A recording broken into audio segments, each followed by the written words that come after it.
Welcome to the Richness of Life Podcast with your host, Janet Anderson. Join us as we walk on the path of self-discovery, remembering the richness of life. Together, we will explore the depths of the human experience, hear expert insights, have conversations, and experience transformative stories, and learn everyday wisdom. Tune in and discover the richness that awaits you in each moment.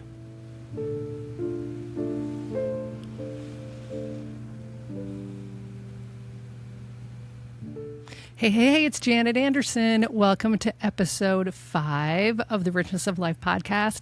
I'm so excited.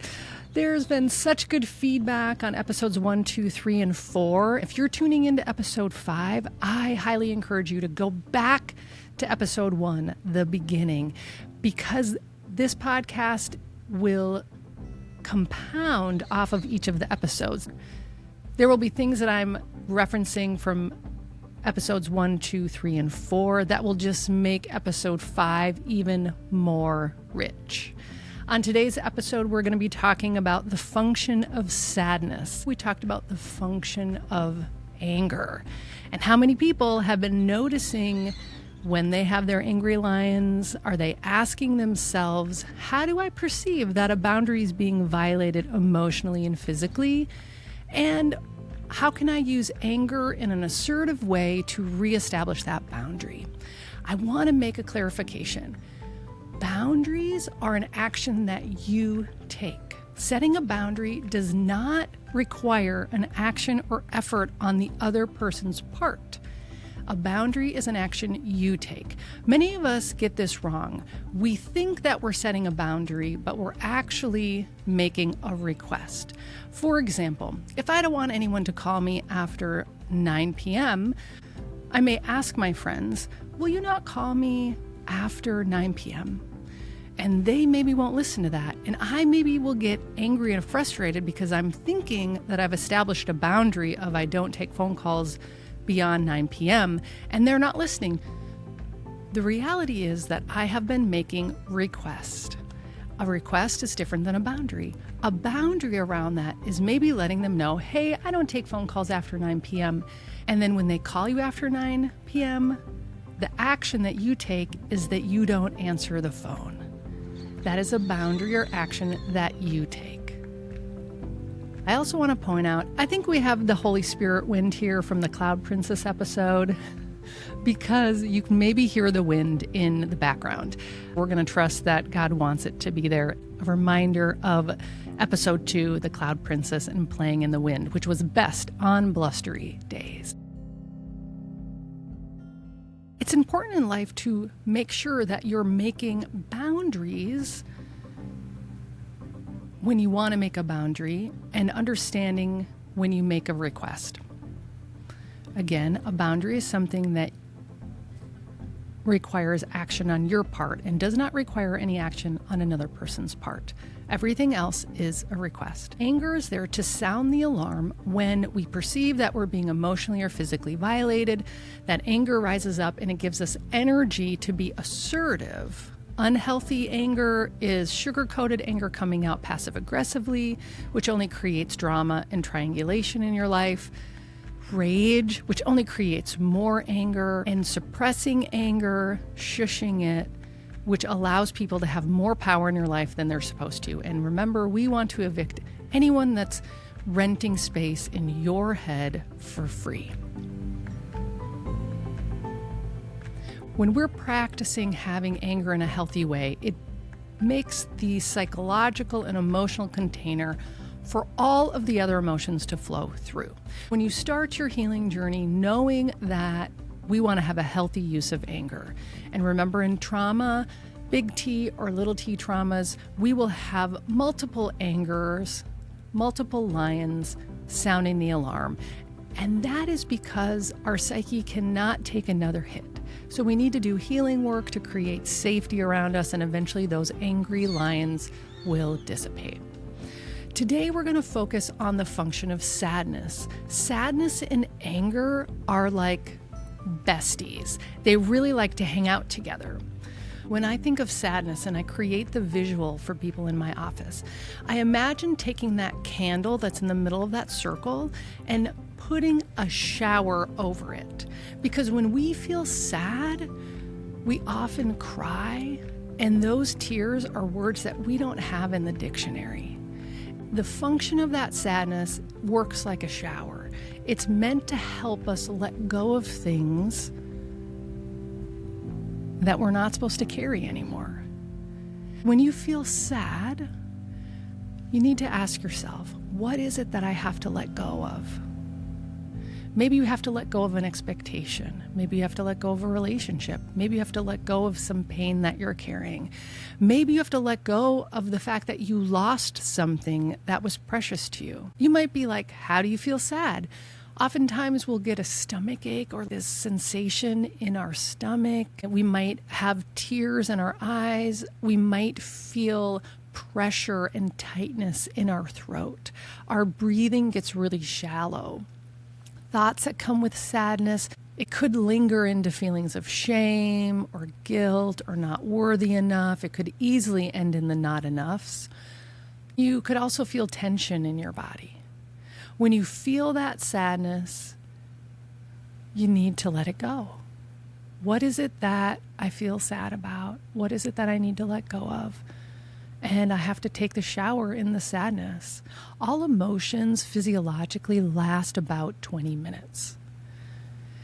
We have a chemical reaction. The body needs to detox those chemicals out of the body. The fastest way to detox those chemicals are in your tears.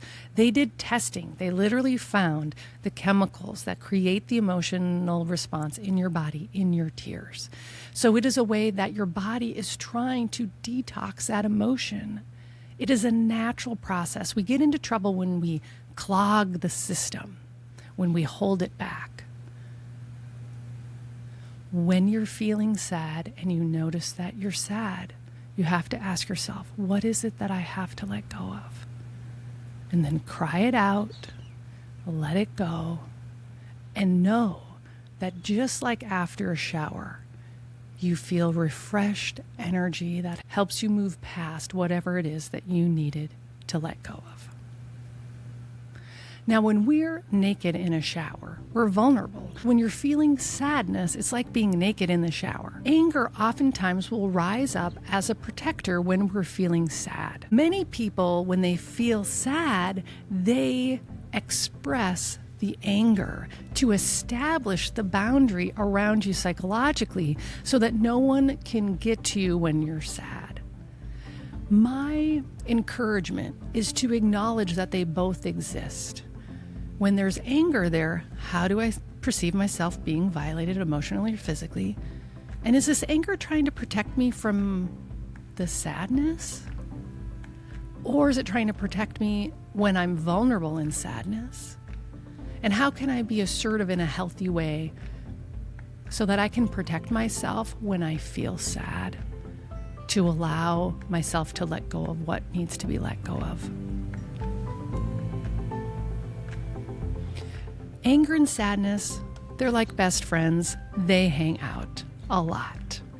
Be aware of the tango dance that they can do at times. If you're only presenting the anger, that is all that people can perceive. It's okay to say, I'm sad and I'm going to take some space. Notice how I said, I'm going to take some space. You're setting a boundary because you're taking an action. A request would be, and I'd like you to leave me alone, or I'd like you to give me some space. That would be a request. A boundary is, I'm going to go take a bath. I'm going to go for a walk. I'm going to check out and not answer any phone calls. Do what you need to do to move that sadness through. It might not need tears. Some of my best workouts are when I'm sad. I need to let something go. I go hit the pavement. I go push out some push-ups. I go pull up some pull-ups. I work my body to help release that sadness. So far on the function of emotions, we've talked about anger, which helps establish when a boundary is being violated, and we have sadness that presents itself when there's something that we need to let go of. On episode 6, we're going to dive deep into grief. Sadness and grief are similar. The function of sadness is to help us let go of little things. Grief is something that helps us let go of major life events. The process of grief is transformative. It is honored. It is sacred. I'm going to end the podcast with a short writing that I have around grief, and then also a short song that really just speaks to me. Heartsick. The creek by my current home has enormous weeping willow trees rooting on her banks. Their trunks and limbs stand firm, reaching for the sun, but their branches cascade down, weeping their leaves. I reflect on the weeping willow, and it reminds me of when I was in my mid-20s and experiencing the reality of the phrase, to weep. Newly engaged to the love of my life, I couldn't wait to start making plans for our wedding. My first job was to find a dress. This was no job. This was a fulfillment of a dream I'd anticipated for years.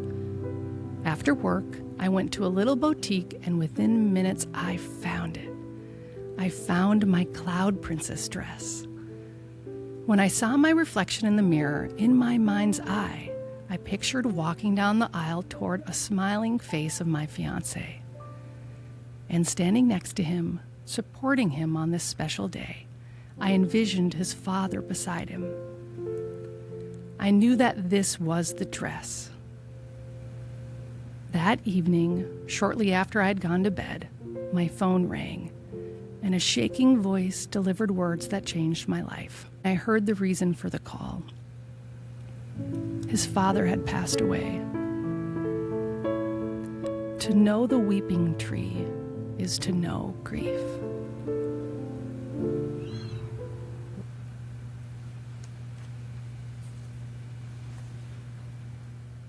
There's a song I've recently been practicing on the guitar, and it's a song that you all know. Very famous song, sung by different people. The words really struck me differently than when I heard it used during the Olympics back in my childhood.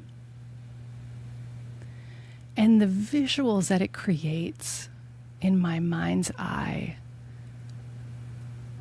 I think, honor this sacred valley during grief and sadness. There are some songs that feel like they can just transport you back in time. Here's Fields of Gold.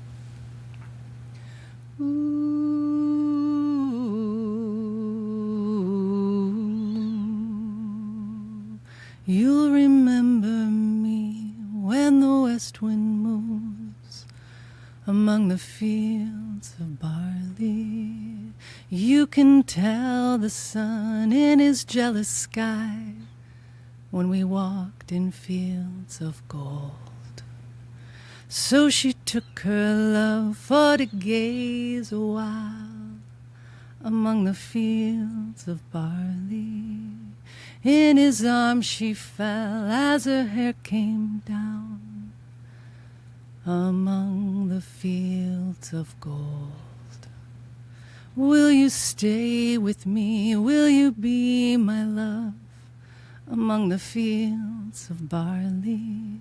And you can tell the sun in his jealous sky when we walked in fields of gold. I never made promises lightly, and there have been some that I've broken. But I swear in the days still left, we will walk in fields of gold. We will walk in fields of gold. I never made promises lightly, and there have been some that I've broken. But I swear in the days still left, we will walk in fields of gold. We will walk in fields of gold. Ooh.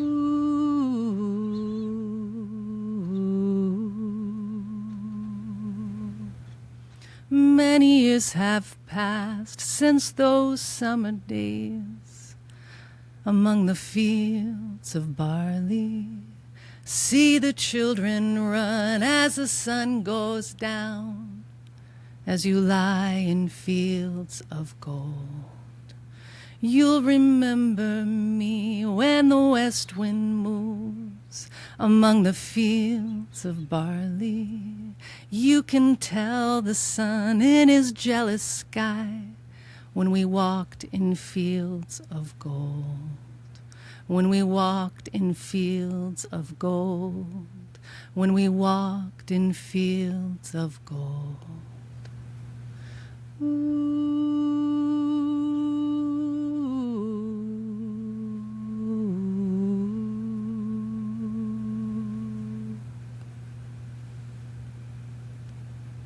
Thank you for tuning in wherever you are. May you remember the richness of life that is sovereignly yours, given to you by your Maker, your table of plenty, your fields of gold. This healing journey is a remembering. And may the wind guide us back home. Many blessings, everyone.